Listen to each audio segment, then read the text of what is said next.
We're back in the Longarm studio today.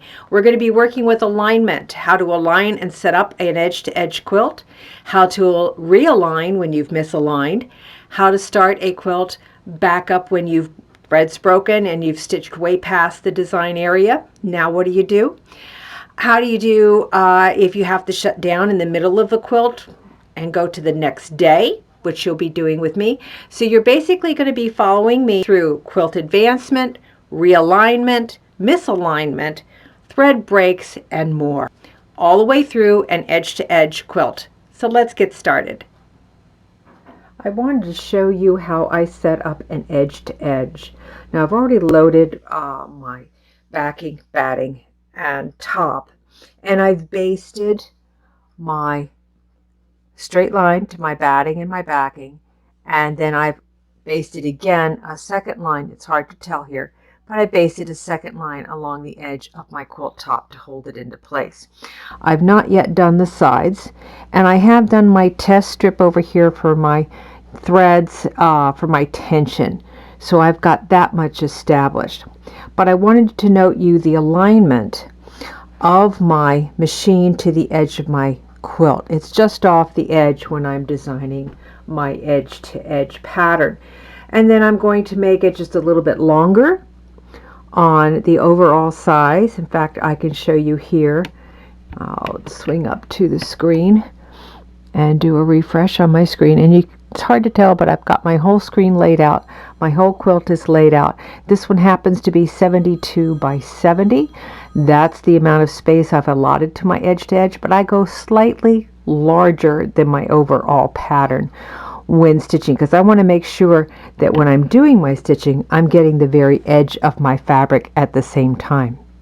So before we actually go into starting the quilt and laying out any further than that, I'm going to now go ahead and slide over here just into the edge of my quilt. I'm going to go up to my quilt and I'm going to touch my channel lock, and I'm going to do a vertical channel lock just on the bottom of my screen, and I'm going to go ahead and go to ProStitcher, and I'm going to select baste. My base sets it down to 4 inches. Let's see, go back here out of tools, go to main screen. Okay, to 4 stitches per inch on my machine. And now my channel lock is so that I cannot move my machine at all. I'm going to bring up my needle thread, or my bobbin thread rather, to the surface. Okay, and then I'm going to press the start on my handlebar. Turns my dot green, and I'm now just going to stitch down the top edge of my quilt. I do have my glide number 2 foot on my machine because this is a pieced top, and I'm going to just do a single back stitch to hold that. Turn off my machine, turn off my channel lock. Then I can move my machine away, pull the bobbin thread back to the surface, and release that. Now I'm going to do exactly the same thing on the opposite end of my quilt, and we'll get ready to start. The desktop on the computer as opposed to you trying to see what it is directly on the ProStitcher tablet on the machine. And this is how we're going to lay out our edge-to-edge quilt. And the first thing I'm going to do is create an area. So I'm going to move my head or needle position to the top left corner. Click on my area tab. Click 2 corners. Move my cursor or machine head to the bottom right.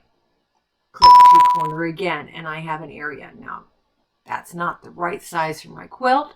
So I'm going to go over here to the area perimeters, and I'm going to type in 80 by 75. Now I do make my quilt top area larger than my actual quilt top when I am doing an edge to edge. This way I know the design will be stitching down all the edges of my fabric on my quilt top, so I don't have to go back and make sure that the stitching is covering an area. It won't have any blank spaces, in other words. So here's my design area. I'm now going to go get my design, and I have chosen for this quilt a feather design. It's kind of an undulating. Now, first off, the design is not positioned correctly on my quilt top, so we're going to change the alignment. I can simply move my cursor to a position where I would like the design to start stitching from, then go to Modify, hit Reposition, and select the starting point, and it moves my design into the top left corner of my design area. Now this is what I was talking about, making sure that my edges were all going to be stitched over on my quilt. Yes, I'm going to be basting, but I'm also want to make sure that the design element will be stitching the edges of my quilt down. Okay, now we're going to go ahead and do repeat. So we're going to click on Repeat tab, make sure I have my basic wrap, and I'm going to select horizontal, and we're just going to click enough repeats to go across the quilt. One too many. Okay. Okay. Now I am going to hit the P to P to make sure I've eliminated any stops and starts between the design elements. So there's our first row. All set. Now I could go and click on the fill, but what happens when I click the fill, it's going to resize my design.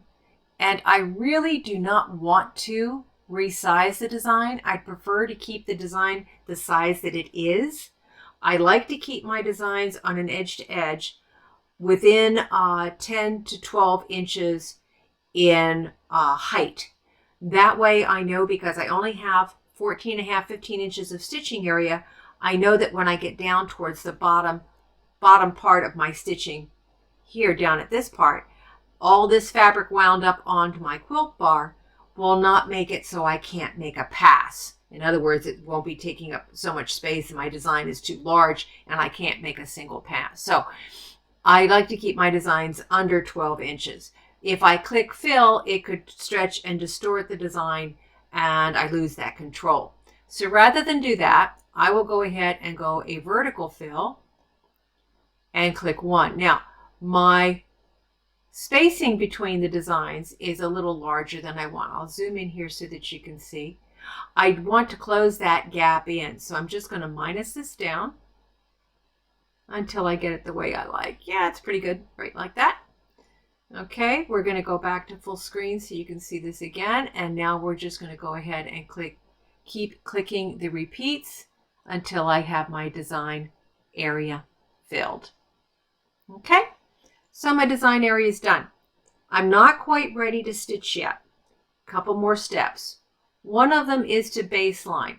This eliminates a lot of the steps that the machine has to, or the computer has to remember in order to complete the design element. And then we're going to go to File and I Save.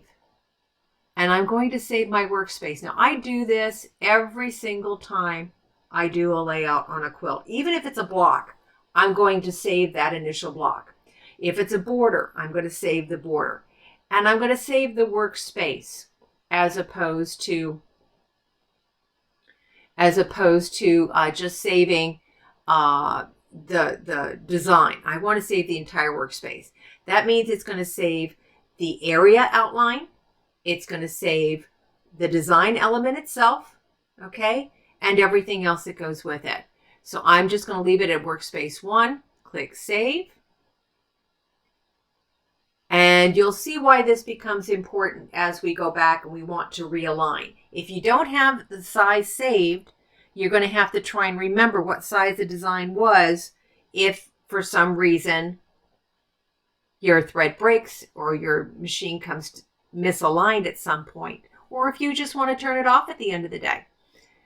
Okay.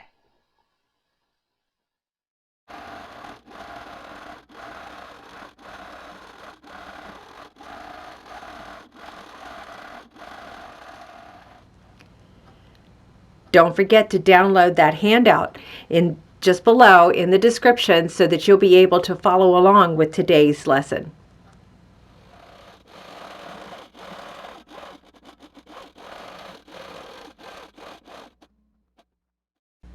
So after I've completed my row, the machine pauses, what's called a long pause, getting me ready to go ahead to advance my quilt. So at this point, I'm going to release all my stretcher cables on each side and make sure those have been removed. Then I will manually clip my threads here at the end, making sure that my machine is completely loose from the quilt, because I don't want to be dragging that thread all the way back across my quilt. And because I have to advance my quilt, I'm literally going to manually move my carriage and the machine all the way back to the left-hand side of my frame. Okay, in order to advance my quilt, this is what I do. I have come up to my screen and I found the lowest point on my screen of my design, and on my quilt I have also identified that same position. Now you could mark it with a washout marker or an air soluble marker if it's a little easier for you to see that way. It's entirely up to you. But at this point, on my screen, I'm going to go over to the left hand side and I'm going to touch drag. Now my drag icon has turned into a drop icon. I'm going to go to the far right and I'm going to release my clips and release the clips on the left. I have just now rotated the bars of the rails of my quilt top. So I've advanced my quilt further onto the frame itself. And now if you look at my design on this screen, you can see that my yellow stitching is gone. So I'm literally going to just slide my machine back up to that lowest point that I picked up before on my quilt top. Once you finish the basting on either end of your quilt, you want to remember to turn off the baste feature in ProStitcher. Otherwise, the machine setting on the actual machine itself will stay at 4 stitches per inch when you go to restart your quilt. So we've gone ahead and we've done the advancement. We've got it all basted down. We're ready to go. I have my resume right here. I'm just going to touch resume and the machine is going to slide into position. And we had the default set to pick up the bobbin thread and lock it into place. So it's going to go ahead and lock, run for about 1.5 inches so that I can then clip my threads. And we're going to click proceed. And the machine will start stitching its next row. Hit that subscribe button down in the corner. You don't want to miss that because you'll be missing my next video. Okay, this is a question I get all the time. What happens if you break the thread in the middle of your stitching? And that's what has happened here. I got a little anxious about the machine and wanting it to go a little faster. And of course, what happened? I ran the machine a little too fast. Not excessively so, but too fast for the thread, and the thread ended up breaking. So we're going to have to reposition. Now I've already ripped out the design that took me back to just past where my stitching left off, because you want to start into a corner of your design, which is what I have found here. So now I'm going to move my machine back over to the exact point where I want to pick up my thread. And then on my screen, you'll be able to see my cursor is directly over top of that particular point. And what I'm going to do is come down here and I'm going to pick up my needle thread, or my bobbin thread rather, at that particular point, come back over top. There we go. Now, in order to start the machine back over again, notice I have clicked off the stop. You need to do that when you're going to be doing a new start and new end, which is what we're going to do this time. Because we're starting the machine at a different point. We're not starting at the end of the row or back at the beginning of the quilt. We're actually starting in the middle of a row. So I'm going to go up to ProStitcher tab, and I'm going to select New Start, New End. Okay, and I've already moved my, like I said, I've moved my machine over to the exact point where I want to pick it up. And I'm going to touch over here on the right hand side, I'm going to touch New Start and touch the auto. That automatically moves my green start position to where my cursor is, which is at the corner. And you can see I can move this along to wherever I want it to be. And we're going to take it right back into that corner again. All right. When I'm happy with the position, I'm just going to press the start to turn it beige or tan. Again, turn off my green, and that will lock the new starting position. So that gets me ready to sew at that point, and I'm ready to continue on. What I will do is when I go ahead and press the run here, I'm going to double check and see what I have turned on and off over here. And I'm going to go to my Opti Stitch, double check my speed and acceleration. I want to take my acceleration and my speed down so I don't have that happen again. We really don't want to do that. I'm going to go to pause delay. I've got it stitching about 1.5 inches, which will stop and do that. My pull up is good. Tie offs, I'm actually going to, because I've already turned those off right now, and I'm going to turn my tie off, make sure that's off as well. So we're ready to go. I'm going to go ahead and press run, and the machine is going to start stitching, and it's going to lock my threads into position. Stitch for about 1.5 inches and stop so I can trim my threads. And then it's going to continue where I left off and finish my row. One more thing about choosing your design to go onto your particular quilt. You want to take into consideration how it's going to appear. In other words, when I chose a design for the quilt we're working on today, I made sure that it was open enough because of the intricate piecing that I have. I did not want it to be too heavy, too close together. I wanted it to be a little bit more open so it would flow nice on the quilt top. And you want to be careful when you're putting your quilt on, as I did, where the length of the quilt is out instead of the crosswise section of the quilt. In other words, the top is not going at the top of the frame, it's going at the left, and the bottom is going to the right. And then your design that you're stitching out, make sure that it's going to work that way. Now, I know people are going to look at my quilt at some point and say, that quilt design is going the wrong direction.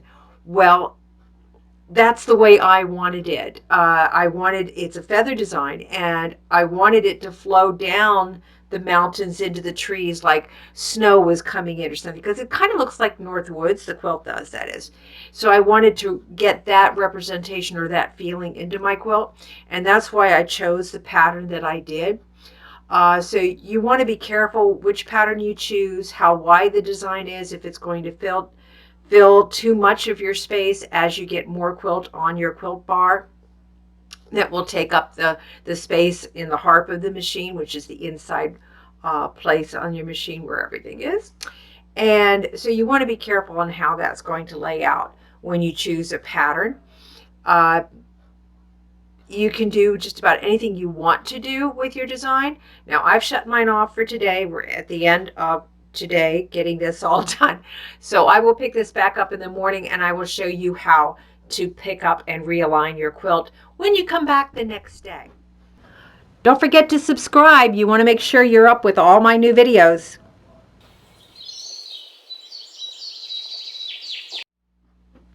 Well, it's the next morning, and we're ready to get started with the quilt again. But as you can see from my screen, there's absolutely nothing on it. We have to open the design. So we're going to go to File, and this time we're going to open Workspace. And I'm just going to select number 2, which is the one I saved last night. And there it is. But it doesn't match up with my quilt. So how do I align this? Not difficult. We're going to use the same alignment tools that we did when we were aligning the block and when we were originally setting up the quilt. So I'm going to find on my fabric, I'm going to actually find on my quilt top where the design would be located that I want to start. Starting point is good because you have those all marked off onto the far left side. So if you can line up a starting point as opposed to somewhere in the middle of the quilt, it's a little bit more secure that you get exactly right. Remember, it's only wrong when it doesn't work. So what you can see on my screen is you see the actual stitching area, but you can also see the small purple or pink line for the defined area of the quilt that is shown. And so you can see the part up here that we've advanced. So what I'm going to do, my needle position to this quilt is all the way out over here. Totally wrong.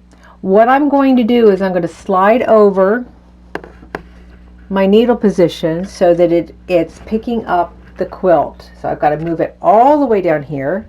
Let's bring you with me. Okay, bring it all the way down here, and I'm going to pick up, I'm going to zoom first. I'm going to pick up a start point to a design right here. So I'm going to move my cursor directly to the starting point, and I'm going to go to ProStitcher, New Start, New End, and I'm going to touch New Start, and my start picks up right here. But this time what I'm going to do is I'm going to drag this, and I'm going to drag the whole thing, and it's following me along, and you can come with me. We're going to drag this all the way down here.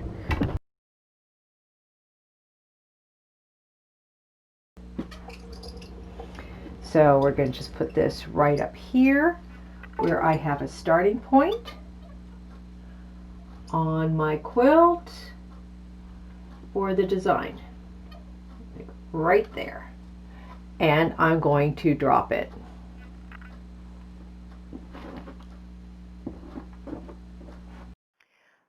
Okay, in order to eliminate extra rows when you've done your quilting and you now completed most of your quilt here, and I want to eliminate, say, for this exercise, a row and a half.